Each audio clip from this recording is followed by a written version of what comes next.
Hello dear student, you are most welcome today in this my online class by इंसान अली सुभागी देवी माध्यमिक विद्यालय intermediate college Allahabad Maharajganj.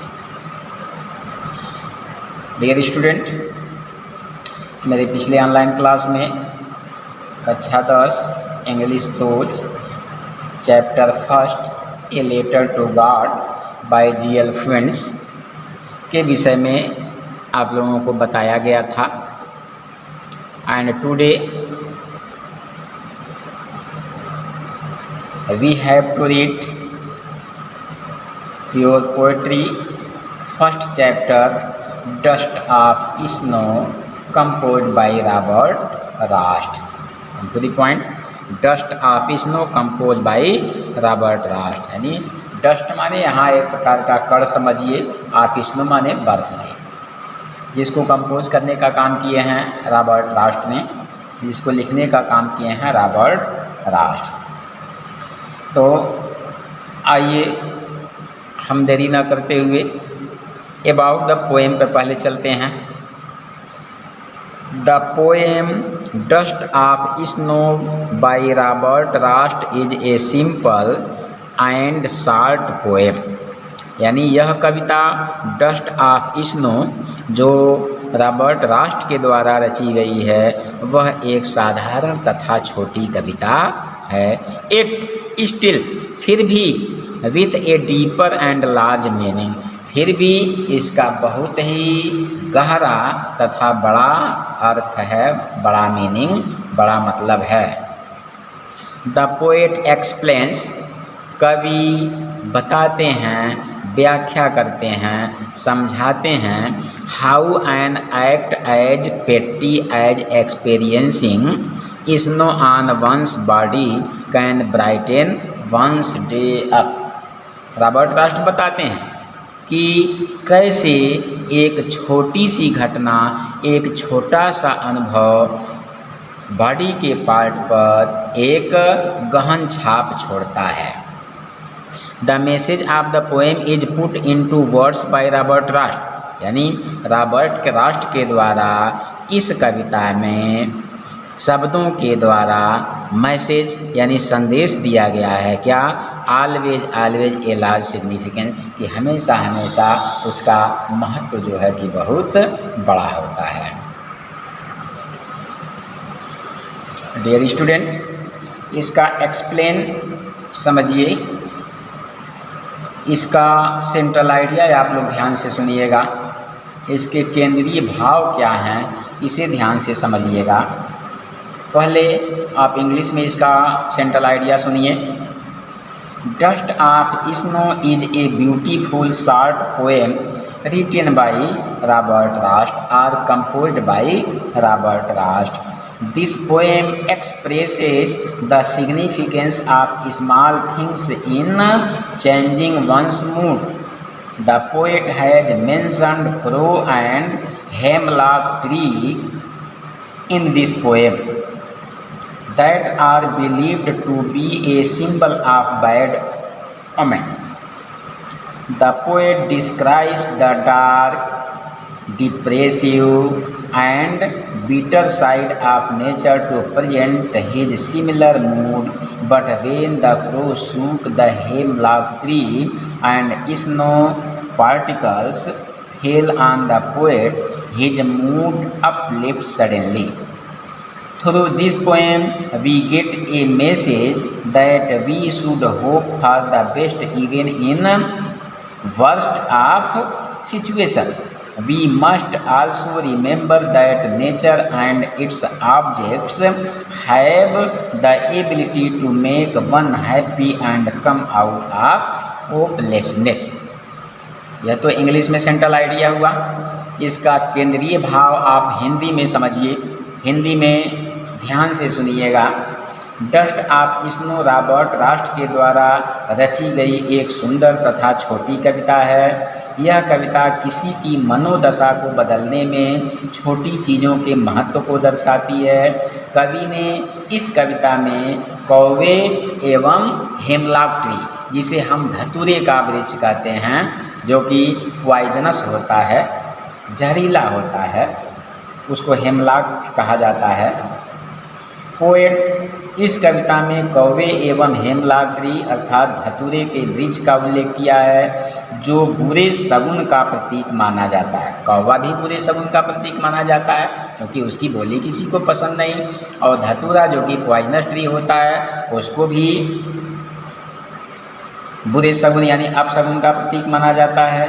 कवि स्वयं की मनोदशा को दर्शाने हेतु प्रकृति के अंधकार में उदास एवं कटु पक्ष का वर्णन करते हैं, किंतु जब कौवा धतूरे के वृक्ष को हिलाता है और बर्फ के छोटे कण कवि पर गिरते हैं तो उसकी मनोदशा का सहसा उत्थान हो जाता है।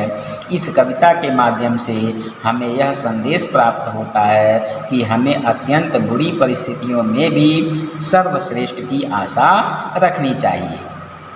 हमें यह भी स्मरण रखना चाहिए कि प्रकृति एवं उसकी वस्तुएं किसी को खुश करने एवं निराश से बाहर निकलने की क्षमता रखती है। तो डियर स्टूडेंट, यह हुआ कविता का मुख्य भाव, कविता का केंद्रीय भाव। आइए हम अब पहले स्टैंजा की तरफ चलते हैं।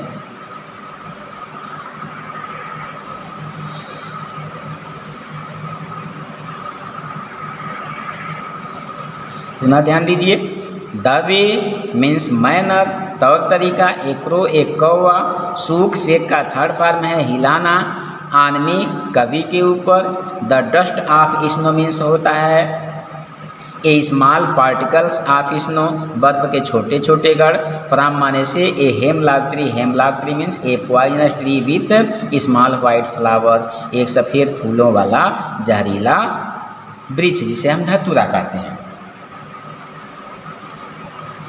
इस पोएम में कवि एक छोटी सी घटना को याद करते हैं जिसने उनकी मनोदशा को बदल दिया था।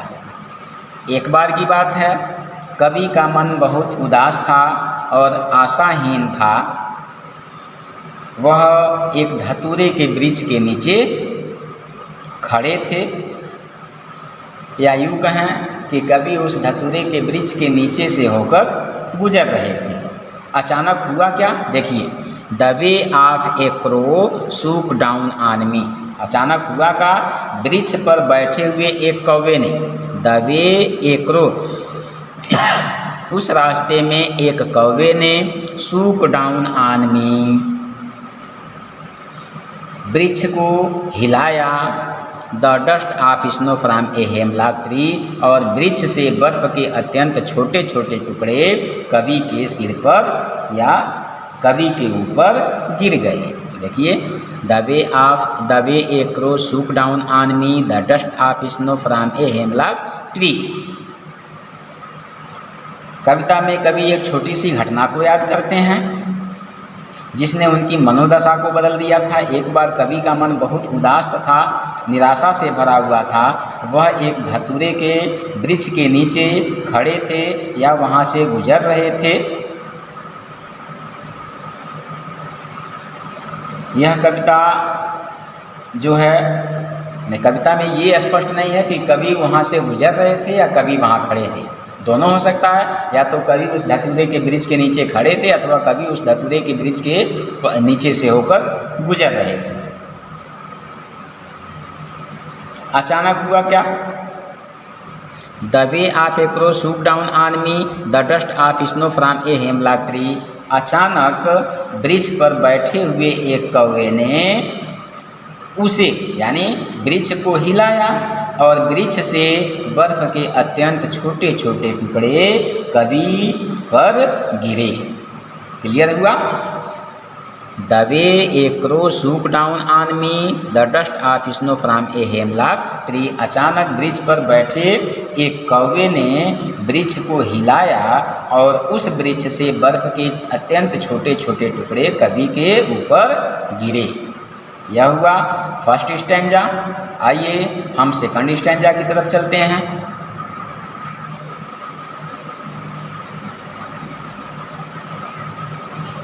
आइए सेकंड पैराग्राफ में चलते हैं।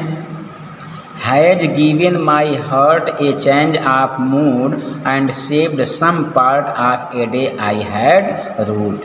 देखिए, हैज़ गिवन प्रदान करना, माई हार्ट मेरे हृदय को, a change, change means differences होते हैं, परिवर्तन होता है, भिन्नता होता है। आप मूड, मूड मीन्स होता है मेंटल स्टेट, मनोदशा।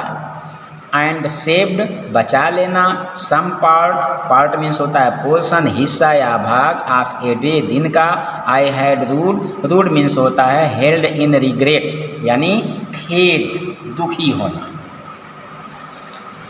Has given my heart a change of mood and saved some part of a day I had rued. बर्फ के वो कण जो कवि पर गिरते हैं वे उसके उदास मन को प्रसन्नता में परिवर्तित कर देते हैं। Has given my heart a change of mood, वे बर्फ के टुकड़े जो कवि पर गिरते हैं वे उसके उदास मन को प्रसन्नता में परिवर्तित कर देते हैं। And saved some part of a day I had rued. पहले वह उदास एवं दुखी था, अब तक कवि ने अपने दिन का एक भाग, देखिए ऑफ ए डे, अब तक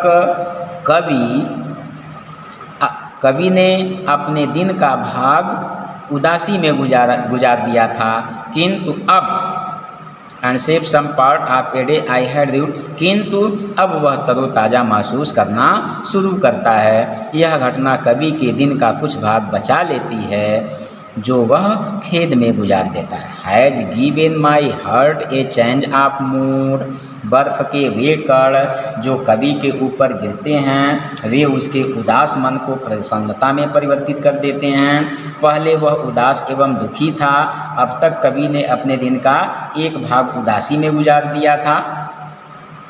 and saved some part of a day I had rued, किंतु अब वह तरोताज़ा महसूस करना शुरू कर देता है और यह घटना कवि के दिन का कुछ भाग बचा लेती है जो वह दुख में, विषाद में, निराशा में गुजार देता है। तो डियर स्टूडेंट, यह रहा दूसरा और last stanza. I hope you will be understand the whole explanation. Come to once again first stanza. The way a crow swooped down on me, the dust of snow from a hemlock tree। इस कविता में कवि एक छोटी सी घटना को याद करते हैं जिसने उनकी मनोदशा को बदल दिया था। एक बार की बात है, कवि का मन बहुत उदास था और आशाहीन हो गया था, निराशा से भर गया था। कवि एक धतूरे के वृक्ष के नीचे से गुजर रहे थे कि कवि के ऊपर अचानक एक बर्फ़ का टुकड़ा गिरता है जो कि उस वृक्ष पर यानी धतूरे के वृक्ष पर एक कौवा जो बैठा रहता है। यानी एक बार की बात है, कवि धतूरे के वृक्ष के नीचे से होकर गुजर रहे थे, तभी अचानक उस धतूरे के वृक्ष पर बैठे हुए एक कौवे ने धतूरे के वृक्ष को हिलाया और वृक्ष से बर्फ़ के अत्यंत छोटे छोटे टुकड़े कवि के ऊपर गिरे। दूसरा stanza. Has given my heart a change of mood and saved some part of a day I had rued. बर्फ के वे कण जो कवि पर गिरते हैं वे उसके उदास मन को प्रसन्नता में परिवर्तित कर देते हैं। पहले कवि उदास एवं दुखी था, अब तक कवि ने अपने दिन का एक भाग उदासी एवं निराशा में गुजार दिया था, किंतु अब वह तरोताज़ा महसूस करना शुरू कर देता है और यह घटना कवि के दिन के कुछ भाग को बचा लेती है जो भाग वह खुद अब भी निराशा में गुजारता है। तो डियर स्टूडेंट, यह रहा आपका सेकंड और last stanza. I hope you will be understand the whole explanation, and if you may find some botheration, some troubleness, then please contact me. Thank you.